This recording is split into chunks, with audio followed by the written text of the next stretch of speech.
अस्सलाम वालेकुम दोस्तों, क्या हाल चाल है? ठीक ठाक है। उम्मीद करता हूँ आप सब खैरियत से होंगे। तो आज का हमारा टॉपिक जो है वो एक्टिव एस्पिरेट है, यानी उसको जो हमारे लंग्स में फ्लूइड इकट्ठा हो जाता है हम उसको किस तरह एक्सपिरेट करते हैं, किस तरह उसको निकालते हैं और उसको निकालने की वजह क्या होती है, इसके ऊपर बात करेंगे।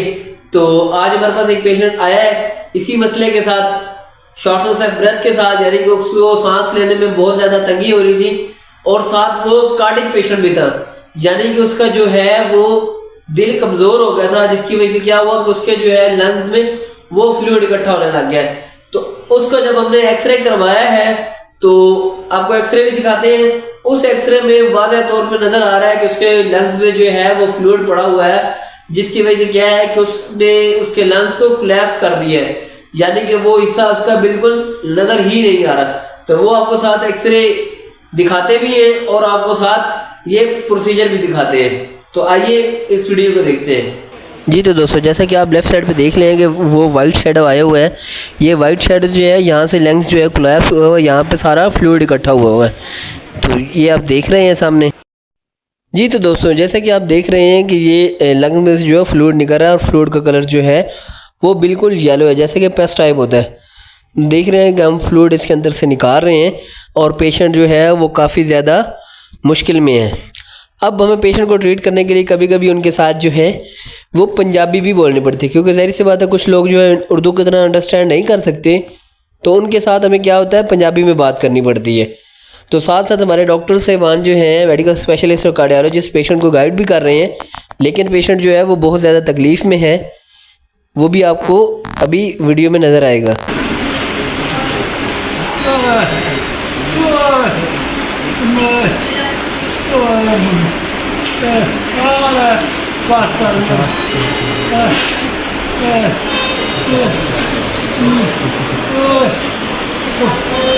बस बस बस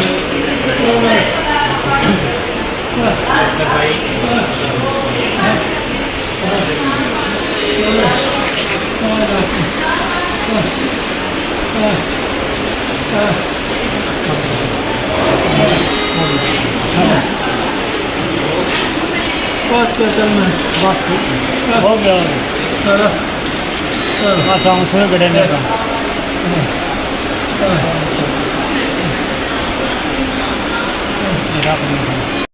जी तो दोस्तों, जैसे कि आप देख रहे हैं कि कितना पेनफुल प्रोसीजर है और पेशेंट भी जो है वो काफ़ी ज़्यादा मुश्किल में है।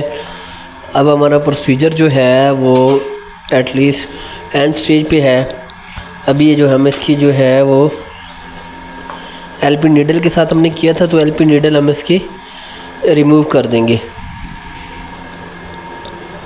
अभी आपके सामने जो है हम एलपी नीडल जो है इसकी रिमूव करेंगे और गाज पीस से उसको हम प्रेस कर देंगे। तो हमने एलपी नीडल्स की रिमूव कर दिए। अब माशाल्लाह पेशेंट जो हमारा बिल्कुल स्टेबल है, वाइटली भी और वैसे भी। जी तो दोस्तों, जैसा कि आपने वीडियो में देखा है कि इस पेशेंट के लंग्स में जो है वो काफ़ी ज़्यादा फ्लूइड इकट्ठा हुआ था और हमने काफ़ी ज़्यादा निकाला भी है। अब हम इस फ्लूइड का जो है वो टेस्ट भी करवाएंगे ताकि हम ये देखें खुदा न खास्ता कोई मिलेंसी वगैरह तो नहीं है या फेफड़ों की कोई टीबी वगैरह तो नहीं है। फिर टीबी की वजह से भी जो है वो इस तरह फ्लूइड इकट्ठा हो जाता है और बाद दफा कोई लंग्स की मैग्नेंसी हो तो उसकी वजह से भी जो है वो ये फ्लूइड बार बार बनता रहता है।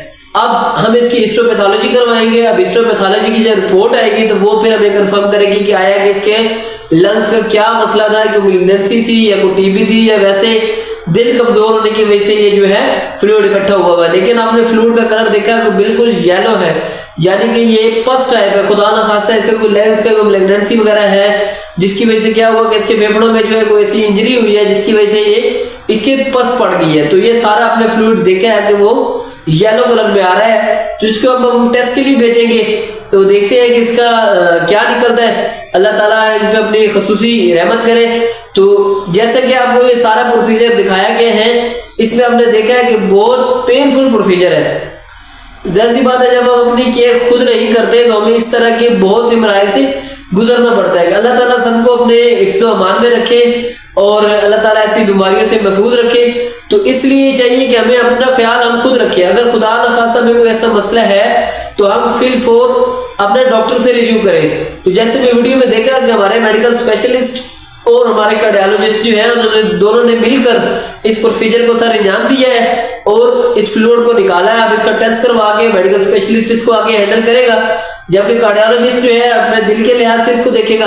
तो पिछली वीडियो में आपको इसकी डिटेल बताई भी गई है, ये मेरे यूट्यूब चैनल के ऊपर पड़ी हुई है, उसका लिंक भी मैं साथ डिस्क्रिप्शन में दे दूंगा, आप उसको भी देख सकते हैं। उसमें प्रॉपर ये सारी डिटेल बताई गई है। तो आज की वीडियो बनाने का मकसद सिर्फ ये था कि आपको दिखाया जाए कि ये एस्पिरेशन कैसे की जाती है और इसको करने का मकसद क्या होता है। एस्पिरेशन इसलिए की जाती है, एक तो उसको जो है वो लंग्स खोलने की कोशिश की जाती है कि जितने से जितना ज्यादा से ज्यादा उसका फ्लूइड जो है वो निकलेगा तो उसको सांस लेने में जरा जो है वो आसानी पैदा होगी। और दूसरा इसका निकालने का सबसे बड़ा मकसद जो होता है वो ये होता है कि हम इसका टेस्ट करवा सकें। हम टेस्ट करवाएंगे तो हमें पता चलेगा कि खुदा न खासा मैलेंसी वगैरह तो नहीं है, कोई ट्यूबरक्लोसिस तो नहीं है, या कोई और मैस वगैरह तो नहीं पड़ा हुआ जिसकी वजह से ये सारा काम हो रहा है। तो इन सब से ये सारी जो एक बड़ी मोहलिक बीमारियां हैं, अल्लाह ताला सबको इनसे महफूज रखे।